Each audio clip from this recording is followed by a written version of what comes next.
તાજેતરમાં જ બોટાદના આપના ધારાસભ્ય ઉમેશ મકવાણા અને આમ આદમી પાર્ટી વચ્ચે વોર ચાલી રહી છે, જેમાં થોડા સમય પહેલા જ ઉમેશ મકવાણાએ પ્રેસ કોન્ફરન્સ કરી સરા જાહેર પોતાની જ પાર્ટી આમ આદમી પાર્ટી ઉપર આકરા પ્રહારો કર્યા, પદ ઉપરથી રાજીનામું આપી દીધું, પાર્ટીના અનેક પદમાંથી જે છે તેમના દ્વારા રાજીનામું ધરી દેવામાં આવ્યું. તો તેની સામે આમ આદમી પાર્ટીએ પણ અનેક પ્રહારો ઉમેશ મકવાણા ઉપર કર્યા હતા અને આ દોર આરોપ પ્રત્યારોપનો દોર જે છે તે હાલમાં ચાલી રહ્યો છે. અને તે વચ્ચે સૌથી મોટો પ્રશ્ન એ ઉઠી રહ્યો છે કે શું ઉમેશ મકવાણા ધારાસભ્ય પદેથી રાજીનામું આપે છે કે કેમ, કારણ કે હાલમાં ઉમેશ મકવાણાએ ધારાસભ્યના પદ પરથી રાજીનામું નથી આપ્યું. એટલા માટે હાલમાં એ પ્રશ્ન ઉઠી રહ્યો છે કે જો ઉમેશ મકવાણા ધારાસભ્ય પદેથી રાજીનામું આપે છે તો કઈ પાર્ટીમાં જોડાય છે, અને જો રાજીનામું આપ્યા બાદ આ બેઠક ઉપર એટલે કે બોટાદ બેઠક ઉપર પેટા ચૂંટણી યોજાય છે તો આમ આદમી પાર્ટીના આ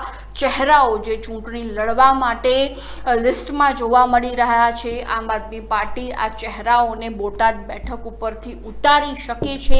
તો એવા કયા ચહેરાઓ છે જે બોટાદની પેટા ચૂંટણી લડી શકે છે આમ આદમી પાર્ટીમાંથી, તે મુદ્દે ચર્ચા કરવી છે આજે આ વિડીયોમાં. નમસ્કાર, લાઈટ 24 ન્યૂઝની સાથે હું છું મેક્ષુ ઠક્કર. તાજેતરમાં જ ઉમેશ મકવાણા ગુજરાતભરમાં ચર્ચિત ચહેરો જોવા મળી રહ્યા છે. તેમના કારણે ગુજરાતના રાજકારણમાં ગરમાવો પણ જોવા મળી રહ્યો છે. અનેક પ્રશ્નો જેમણે પ્રેસ કોન્ફરન્સ કરી ત્યારબાદ તેમને લઈને આમ આદમી પાર્ટીને લઈને અનેક પ્રશ્નો ઉઠી રહ્યા છે. તે વચ્ચે જ્યારે બોટાદ બેઠકની વાત કરવામાં આવે તો જો અને તો વચ્ચેની વાત છે.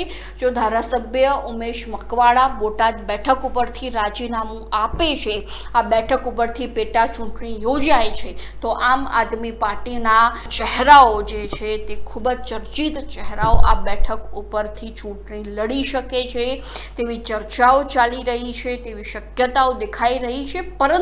પરંતુ જો આ ધારાસભ્ય ઉમેશ મકવાણા રાજીનામું આપે તોની વાત છે. અને બીજી બાજુ જો વાત કરવામાં આવે તો બોટાદ બેઠક ઉપરથી પેટા ચૂંટણી યોજાય છે તો આમ આદમી પાર્ટીમાંથી પહેલો ચહેરો હશે રાજુ કરપડા, જેઓ હાલમાં ગુજરાતભરમાં સૌથી પ્રખ્યાત ચહેરો જોવા મળી રહ્યો છે. સતત સરકાર સામે, તંત્ર સામે સવાલ કરતો ચહેરો જોવા મળી રહ્યો છે.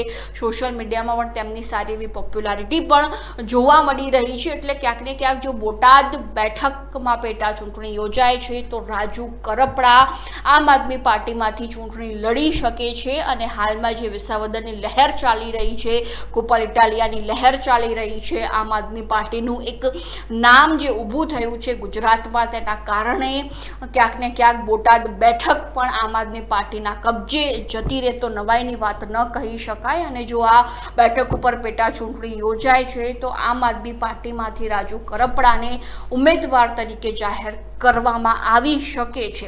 આ પહેલું નામ છે. બીજું નામ છે બ્રિજરાજ સોલંકી, જેઓ રાજુ સોલંકીના પુત્ર છે, કોળી સમાજનો મોટો ચહેરો છે. તેમના પિતાનું પણ મોટું એવું નામ છે, મોટી ફેન ફોલોઈંગ છે.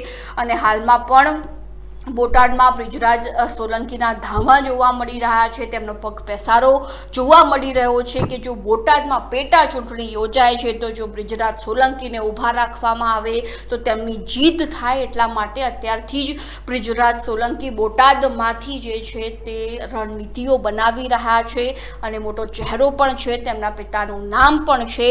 અને ત્યારબાદ જો ત્રીજા ચહેરાની વાત કરવામાં આવે તો રાજુ સોલંકી, જે આપણે બધાને ખબર છે કે રાજુ સોલંકી ખૂબ જ કોળી સમાજનો ચર્ચિત ચહેરો માનવામાં આવે છે. જો બોટાદમાં પેટા ચૂંટણી યોજાય છે તો રાજુ સોલંકીને આમ આદમી પાર્ટી તરફથી ટિકિટ મળે તો બોટાદમાં રાજુ સોલંકી પણ જીતી શકે છે તેવી પૂરેપૂરી શક્યતા દેખાઈ રહી છે. આ બધી જ વાતો જો અને તો વચ્ચેની છે, શક્યતાઓ જો અને તો વચ્ચેની છે. તો બોટાદની પેટા ચૂંટણીમાં ઉતરવામાં આવે ચહેરાઓને આમ આદમી પાર્ટીમાંથી તો પહેલા રાજુ કરપડા, બીજા છે બ્રિજરાજ સોલંકી, ત્રીજું રાજુ સોલંકી. તો આ મુદ્દા અંગે તમારું શું કહેવું છે ચોક્કસથી અમારા કોમેન્ટ બોક્સમાં લખી દેજો. ને હજુ સુધી તમે જો લાઈટ 24 ન્યૂઝને સબસ્ક્રાઈબ નથી કર્યું તો હાલ જ સબસ્ક્રાઈબ કરી દેજો.